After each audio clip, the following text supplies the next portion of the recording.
Today we take a look at the Land Rover Defender. It's cool, it's classic, it's an icon. So yes, here we are with a Land Rover Defender, and this particular one is a TD5 XS from 2006. XS was the top of the range with half leather trim and heated seats and air conditioning, believe it or not. But back in the day, of course, they weren't quite as refined as that. How did it start, Martin? Well, it all started on a beach in Anglesey in 1947. Yep. And the chief engineer of the Rover Motor Company had a Jeep, and he enjoyed this Jeep. Yep. And he thought, we can do one of these. Yep.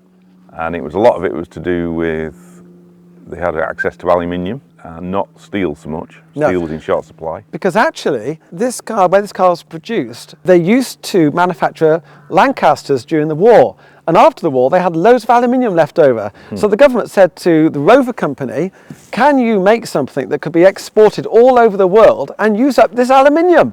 So that's what they did. And that's why it had an aluminium body. Yeah, and in fact, right to the end of production of these cars, they were using tools that were used to make Lancaster planes during the war every day in the production of these cars, believe it or not, right up to, 2016. It finished production in January 2016. So that was nearly 70 years production, wasn't it? Yeah. Coming up for. Yeah, 68 or something like that. Yeah. Anyone in the world will know what a Land Rover is, won't they? Well, they reckon that for most of the world, it was the first car people ever saw. Yeah. In remote places in the world. Yeah, and they reckon was a from Land Rover. 1948 to 2016 that 70% of these vehicles ever made are still on the road now. They were involved in all stratas of society. The Queen had one. Yep. Also, the Great Train Robbers. Yep. The Great Train Robbers. See, had two. they knew a good vehicle. They had two, yeah. And I think they were ex-military ones. Right. And they both had the same number plate. Yeah. So they confused the police. Yeah.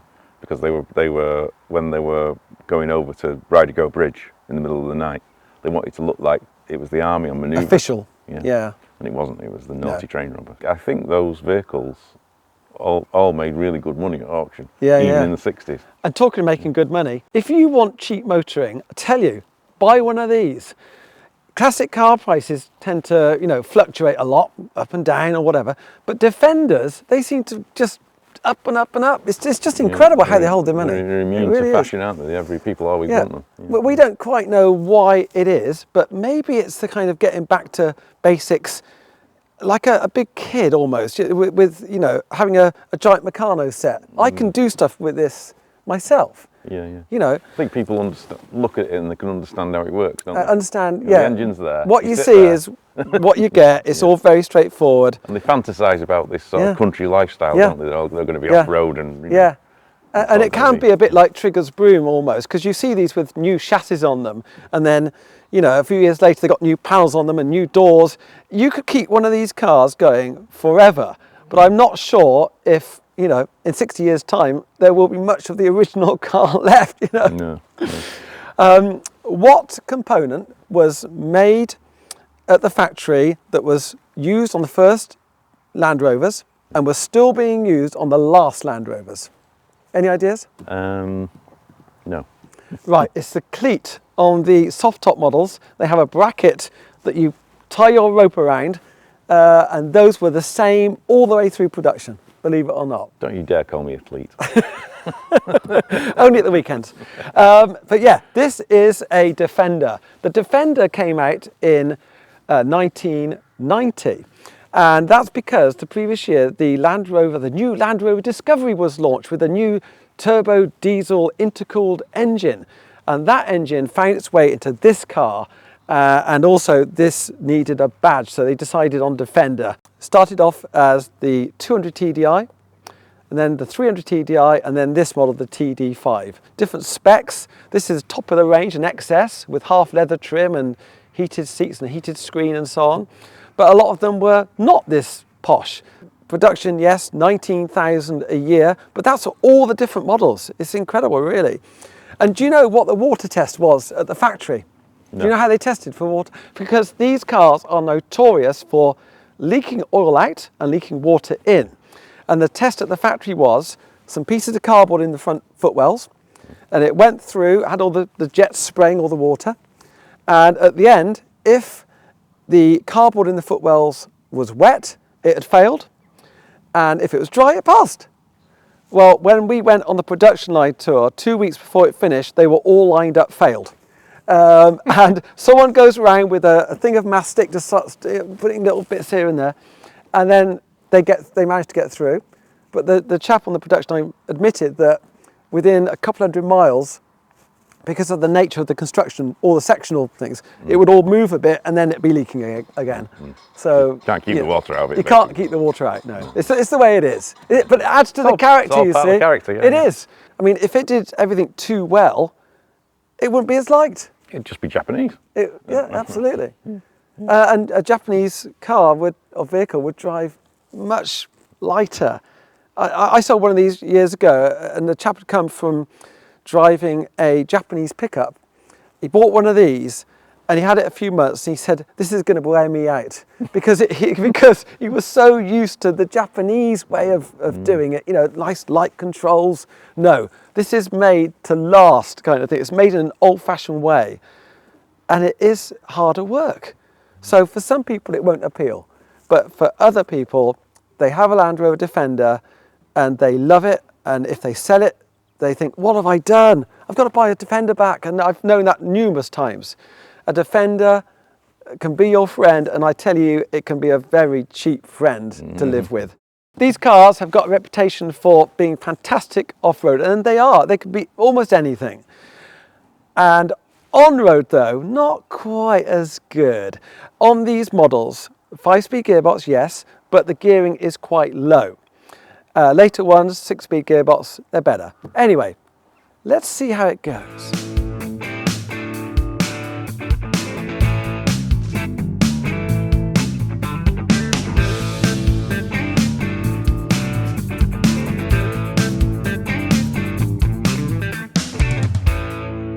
So Martin, you haven't had a lot of experience, have you?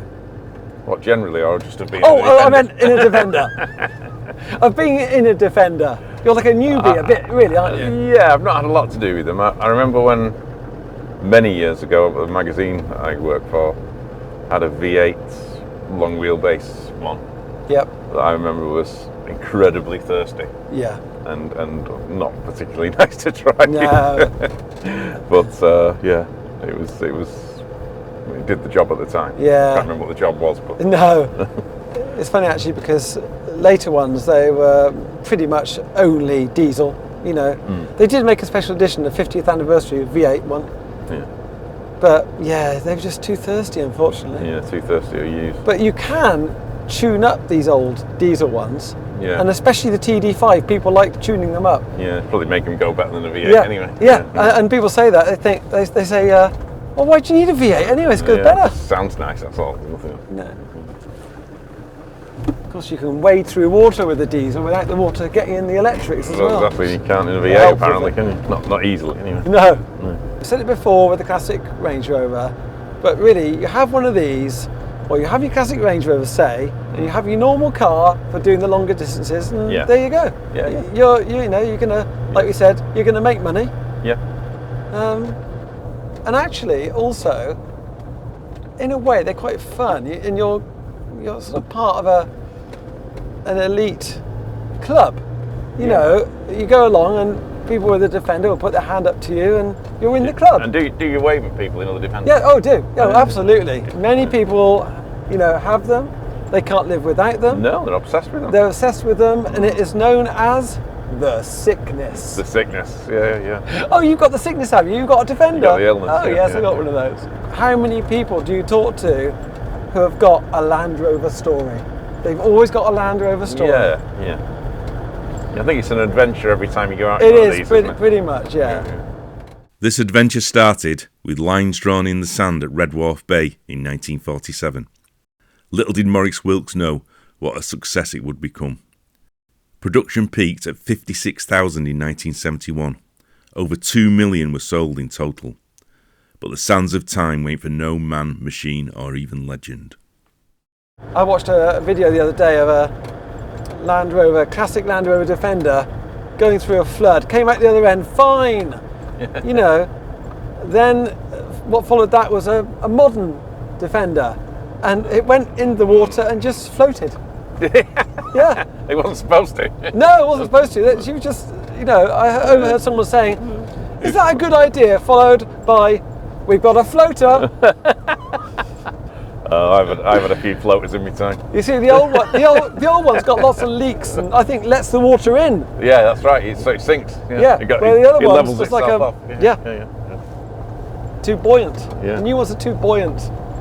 I've got to say, personally, I don't like the TDCi that much because you can't seem to drive smoothly with it. It's kind of doing all this business, you know. I don't know. It's yeah. TDI, 200 TDI though, if they made those engines new now, God, there would be a demand for them if they were allowed. If the government said, oh, you know, you could bring back those smoky old things, they would be the ones to buy, really, and keep. Yeah. And we're back now. Burning question. Martin, you have a bit of a fascination, don't you? What is your fascination? No, not that one, the one about this car, I mean. My fetish. Ooh. Ooh. I like the idea of this power takeoff on Yeah. the early cars, the Yeah. early Land Rovers. Yeah. The fact that you could power a little workshop, you know, a bandsaw and a water pump, and it was almost like it was trying to take the place of a tractor. A tractor, yeah. But I mean, I don't think it lasted for very long. But funnily enough, this one has still got the hole where the power takeoff right comes up to the end of production, they still had evidence of where the hole used to be on the rear cross member. And in fact, if you're ever behind a Land Rover, you'll see that hole and you think, oh, what's that about? And that's what it is, the power takeoff. Yeah, the good old days. The good old days, yeah. And have you got any interesting facts you could tell me? Well, I do know an interesting fact. Production was incredibly labour intensive. And in fact, as an example, the seats are mounted on a sort of raised item. It's called a seat box that goes all the way across the vehicle. And to make those seat boxes, it took 11 people. And that's how they made these cars, was in little cells. You're making seat boxes, you're making rear tubs, you're making this, you're making that, and then eventually it all come together and be put on what they called a skid, but they were just like a big sort of clothes hanger thing. And it went off to be painted, but in fact, at a different part of the factory. So they had to get a forklift, pick the whole thing up, put it into a truck would go off, take it back out, just like a Morgan almost. Put it back into this part of the factory, and then it would go through, all the panels get painted, you know, and then the panels would all be reassembled, but now tighter, like on the chassis, and that's how it went on. Incredibly labour intensive, and they reckon they made practically no money out of them.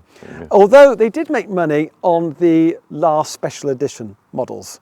And actually, I think those are the ones to have.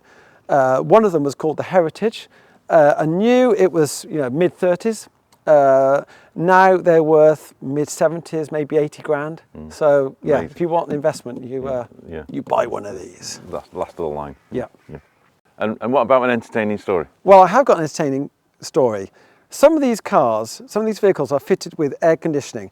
And you know one fitted with air conditioning because it has this raised piece here that sticks out. And the inside, they have a long, on the older cars, a long sort of dash-mounted add-on thing with separate switches. And I bought one of these vehicles off somebody many years ago. And I opened the door and I said, oh, it's a bit unusual on this spec. It's got aircon. Aircon? What do you mean aircon? And I said, that thing on the dash that's got the buttons and you turn them round and the fan. And I have been through the middle of Rome following bicycles, sweating in 40-degree heat. And now you're telling me it's got aircon? I said, yes, it's it.